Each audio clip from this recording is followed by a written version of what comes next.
faço parte do grupo PET Química e neste vídeo nós daremos início ao minicurso de confecção de relatórios de aulas experimentais. Nós iremos começar com a definição do que seria um relatório. O relatório ele é um gênero textual que vai descrever em detalhes um trabalho técnico, como por exemplo, uma experiência científica, uma participação em um evento, detalhes de uma pesquisa, entre outros. Existem alguns tipos de relatórios e alguns exemplos mais comuns são os relatórios escolares, os relatórios administrativos e os científicos, que vai ser o nosso foco.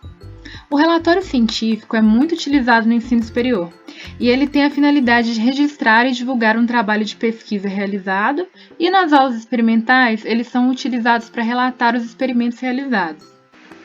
Aprender a elaborar um relatório significa, antes de tudo, aprender a organizar os dados, as informações e os resultados obtidos a fim de transmiti-los de maneira correta.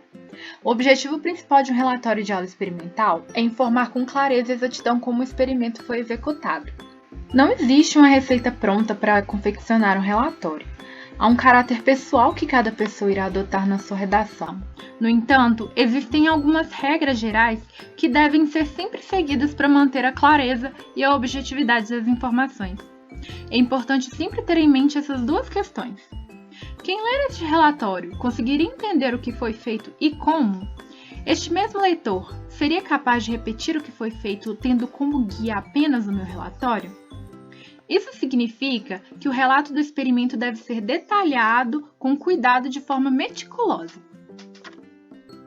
No que se refere às regras gerais de apresentação, eu trouxe aqui para falar um pouquinho no decorrer da apresentação, mas no geral as regras são basicamente essas, seguindo a ABNT. Papel A4, margem esquerda e superior 3 cm, margem direita e inferior 2 cm, espaçamento entre linhas 1,5 cm, tamanho da fonte 12 com algumas exceções, a fonte Times New Roman, 2 espaços de 1,5 cm antes e depois das seções e subseções do texto. No que se refere aos aspectos gerais de um relatório experimental, estes são alguns itens que geralmente são utilizados, mas isso vai depender da exigência de cada professor. Estes são alguns itens mais usuais: identificação, que é a capa, sumário, introdução, objetivos, parte experimental, resultados e discussões, conclusões e referências bibliográficas. Eu vou falar de cada tópico detalhadamente.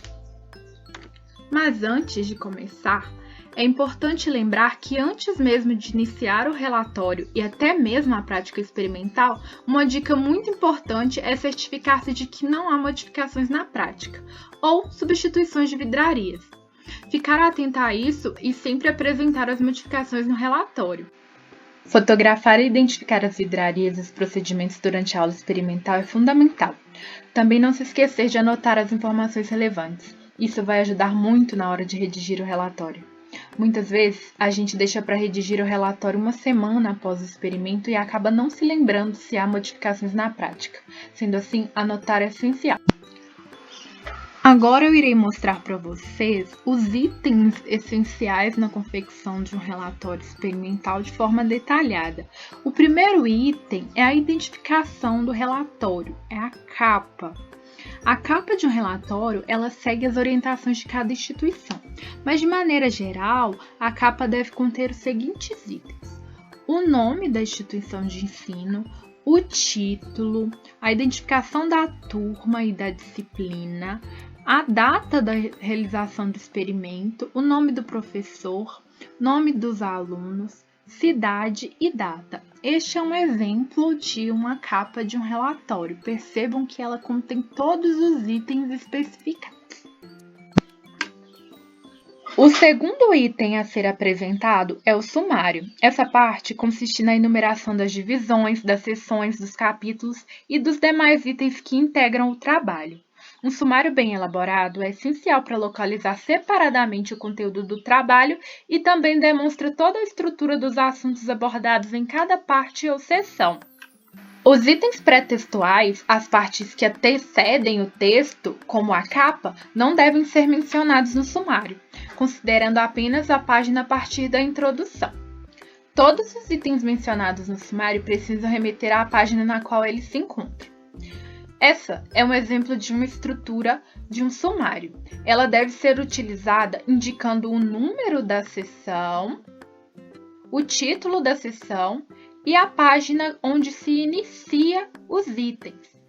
O espaço entre o nome da seção e a página é preenchido com pontos. E no sumário, os indicativos ou os números das seções precisam estar alinhados à esquerda.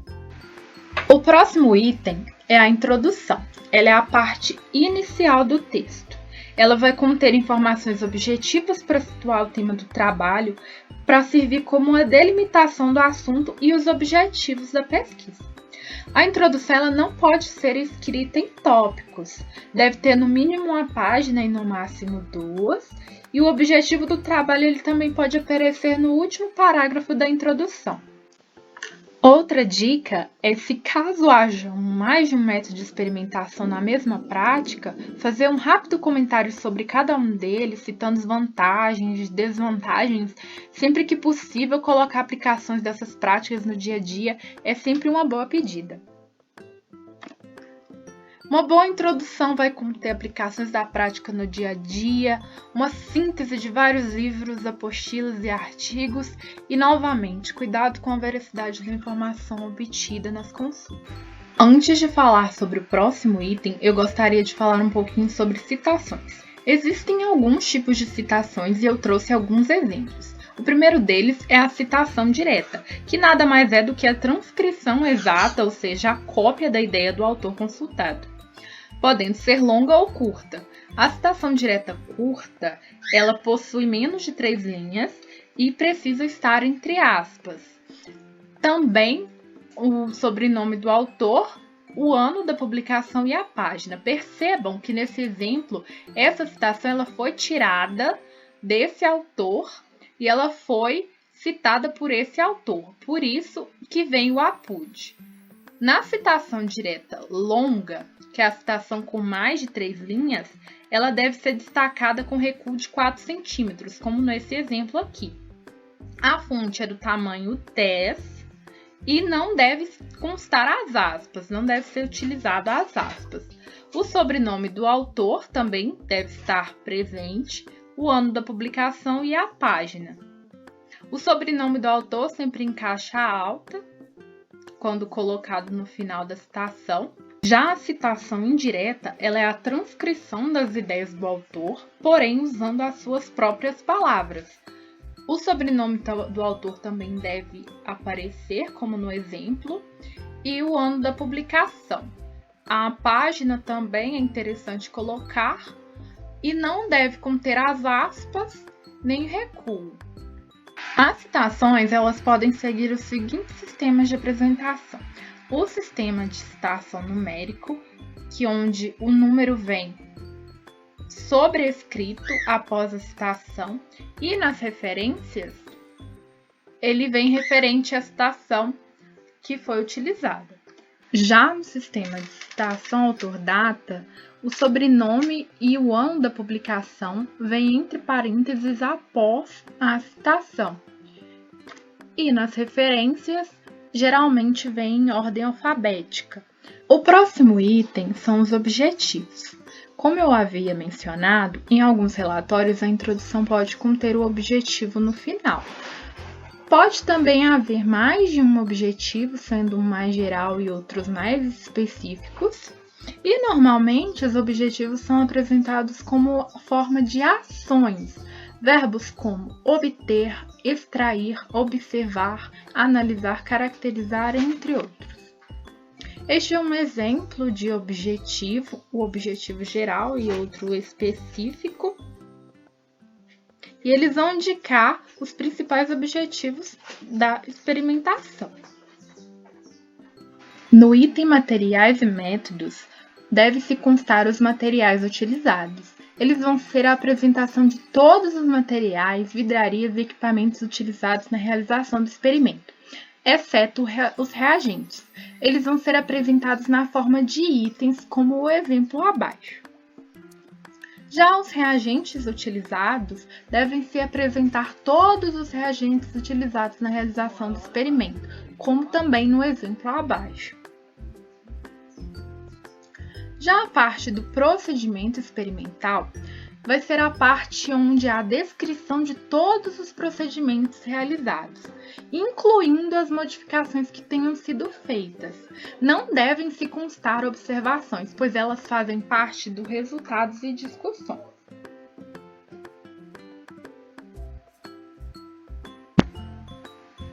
Uma observação muito importante é sempre tomar cuidado com os tempos verbais empregados. Nunca fazer uma cópia da apostila, pois os tempos verbais eles devem ser empregados de maneira apropriada e pessoal. Ou seja, como por exemplo os verbos determinou-se, transferiu-se, coletou-se. É interessante sempre apresentar esquemas, desenhos de montagem experimental e funcionamento. Esses esquemas eles devem ser enumerados e especificados. Você também pode montar o seu próprio esquema. Uma dica muito legal é que existem aplicativos que permitem que você mesmo monte o seu esquema de montagem. Inclusive, o PET Química oferta minicursos de programas que permitam que você monte seus gráficos e seus esquemas. O próximo item refere-se aos resultados de discussão. Essa é a parte mais importante do relatório. Ela vai descrever os principais resultados obtidos em aula. Deve-se apresentar em ordem cronológica e lógica os resultados, assim como a análise com observações e comentários pertinentes. Uma dica importante é sempre comparar os resultados obtidos com os esperados e ou que constem na literatura. Os dados eles poderão ser apresentados em tabelas ou gráficos e todos os cálculos devem ser adicionados. Devem ser registradas também todas as observações, os detalhes importantes da metodologia usada, os resultados inesperados e relatar também procurando uma justificativa plausível para o fato. As equações químicas, se existirem, e todas as reações químicas, elas devem ser traduzidas em simbologia química. Devem-se incluir com clareza todos os cálculos efetuados e os resultados. Também, sempre comparar os resultados obtidos com os esperados e ou que constem na literatura e discutir os resultados obtidos. Lembrar-se sempre de enumerar, identificar as ilustrações e inserir próximo aos textos, sempre indicando-os. As tabelas, elas devem ter a formatação como a do exemplo, sempre citadas também no corpo do texto. Elas não devem conter linhas verticais, sempre colocar a indicação e o título da tabela. Também não esquecer de colocar a fonte. O próximo item refere-se à conclusão. Ele é uma síntese pessoal ou do grupo sobre as conclusões alcançadas no trabalho. Neste item, deverá ser feita uma avaliação global do experimento realizado e também apresentar fatos extraídos do experimento, sempre comentando sobre as adaptações ou não, apontando possíveis explicações e fonte de erro. Não apresentar nenhuma conclusão que não seja fruto da discussão do grupo, e a conclusão também não é a repetição da discussão. É interessante enumerar os resultados mais significativos do trabalho e discutir se os objetivos foram alcançados. O último item são as referências bibliográficas. As apostilas, os livros, artigos utilizados para escrever o relatório, bem como os endereços eletrônicos, eles devem ser indicados cada vez que forem utilizados, seguindo sempre as normas da ABNT.